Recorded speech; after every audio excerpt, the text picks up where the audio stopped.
Welcome to Board Certified, expert interview episodes about medical licensing exams and healthcare careers.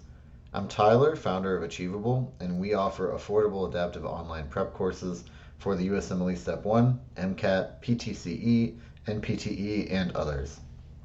Each course contains everything you need to succeed, including comprehensive study guides, video lessons, thousands of practice questions powered by our memory enhancing algorithm, and full length practice exams.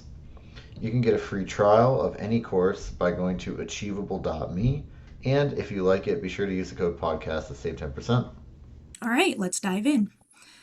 So today we have Aliza Kamran Khan. And Aliza, I'd love if you could please introduce yourself. Hello, nice to meet you, Cassandra. First, I'm Aliza, and I'm USMLE instructor as well as a scientific committee member in one of the United Nations university. And I'm having more than 5 years of experience in making the students prepare for the MCAT, a site of USMLE. Yeah, I'm really excited to be get into it. Yeah, thank you so much for joining us today. So, as you mentioned, we're talking about the MCAT today. So, to get started, let's go over what is a good MCAT score and how does it vary by applicant type, by school? What are those differences? In a range of 515 to 520. That's considered to be 90th percentile. And for that perspective, how exactly you could just get it by just dividing your scores in each section that would not below or less than 197 approximately. And in achieving that CAT score, I would suggest that the students they need to set their target first, researching on the MCAT scores averages. That's really important. In that perspective, they could just setting their goals first. So then after setting the goals, they would be definitely able to get a good score in that. And each school kind of has its average score range. So, it matters which school they're trying to apply to kind of gauge their target score for themselves. Yeah, definitely. Because setting up an MCAT score is first, you need to set a criteria that you are targeting which medical schools. And once you are done targeting your medical schools, then you need to just research on the MCAT score averages that they're offering. Afterwards, you would be able to set up your goal like a slight above than that so that you can just take into account some of the other desired school into competitiveness. So in that perspective, you could just definitely, if not the desired one, so at least you could just get the average MCAT scores that they're offering. Yeah, definitely. So it's good to maybe have a top 3 to 5 choices Of course, for of which course. schools you have. Great. And then how far in advance should students start preparing for the MCAT? Just this MCAT is something, the medical overall is something that you need to invest your efforts in. So you could say average 3 to 6 months depends on like how you are designing your approach, like whether you are just making yourself a part-time or a full-time. Right? Definitely, if you are just like before the intended date, it's really important to set your, if you are having a lesser time, so I would recommend you to have a complete 3 month preparation that would include exactly the hours per week. That would be 35 to 40, it depends on you. And a part time would definitely just in between the 12 to 15 hours, depends on that how exactly you're designing your preparation style. That matters a lot in MCAT, right? So I would say that believe into preparing yourself early because as early as you start, as better as you can. And is there a certain time frame within school to start thinking about MCAT? Does that matter? Can you kind of start whenever, you feel ready for that? What's a good timeline based on schooling? That depends. It's really important to be consistent here, right? So, for example, if you are thinking to just like dive into the MCAT, it's really important to just explore what exactly you want first. Once you're done with that and you're focused, then I would suggest you that you could just follow all the perspectives for this. So I would believe that this is something that's connected to you first. It's really important to just make your decision clear first, and then everything you can just set up on your pace. Yeah. And then what are some study strategies that you think are most effective for improving performance across all of the MCAT sections? Talking about MCAT, or even apart from MCAT, any exam, right? The study strategies are a bit similar. Use the flashcards, use the activities, do practice exams. When you practice the MCAT exams, not just it will boost your confidence up, but also you're getting yourself familiarized with the exam pattern, how you're going to be managing your time while solving a questions. So it's just set up a stopwatch, do the exam, do these things. So that would definitely just make you get better performed in MCATs. So these are active recalling. When you're actively recalling your information, you don't need to get much into it. So yeah, space repetition. These are the things that are a bit similar for the study strategies of MCAT, I believe. Yeah, and practice exams are definitely high up on that priority list. And that's also a good way that students can identify and look at any weak content areas. Are there any other tactics to see the content that maybe students are struggling in, and then how can they improve that? Talking about that, it purely depends on something that's connected to students. MCAT is something that they're having the subjects that are already, all of these are what I believe at this stage is are now unequal. A lot of students they could just struggle in some of the areas, but that depends on them only. Whatever the topic that you're covering in MCAT, it's really important that if you are just getting something that's not clear to you or not understandable, just do the questions as much as you can.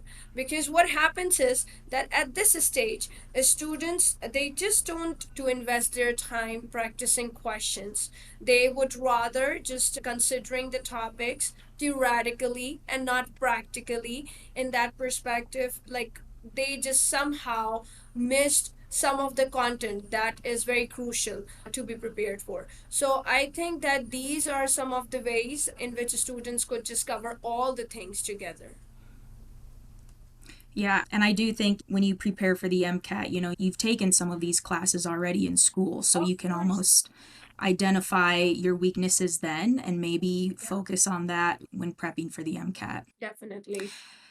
And then, as far as the practice exams, how many do you recommend taking before taking the actual MCAT? Again, depends on the students, like how they are preparing themselves. But apart from that, practice is the key. As much practice exams as you're doing, right, you would be able to get more flexibility in that. Because if we're going to talk about practice exam, it's basically helping the student to allocate their time effectively. So practicing exam is making you get better score, and I really mean it, like, because students when they're just focusing, they're rushing up for the topics and just panicking themselves that they got all of it right. But what happens that when they're sitting on exam, they don't know some of the tips that are crucial to get a good score, like the time management, as I said. So it's really important to do the practice exams again and again, along with the time durations already mentioned for the MCAT by just design like putting a stopwatch along themselves. Mhm. So in that perspective, they would be able to write or correct better answers with lesser time. And that is actually the key to get a good score in MCAT. Yeah, that's a great point. Having the real life environment, Mhm. copying that, I think helps, Mhm. especially to anxiety. If you have all the Exactly. time in the world to complete it, Already well, the sure. students are very worried and anxious that what exactly they're going to be doing in that, right? Yeah. How the exam looks like and where we're going to be seated, who's going to be the invigilator. These are some of the things that are already making you anxious at that time. So if you Hmm. have already get yourself familiarized with the exam pattern, you don't need to get into it that much. And then what are some of the biggest pitfalls that hold students back from their MCAT score goals? I would say that there are so many common pitfalls that students will do, and that is again issues with time management, as I said. Apart from that, you could say that at this age, students are a lot of into the distraction that would involve your social media, like phone Hmm. use. I would say self doubt, whether I could do it, I'm not capable of it, I won't do it.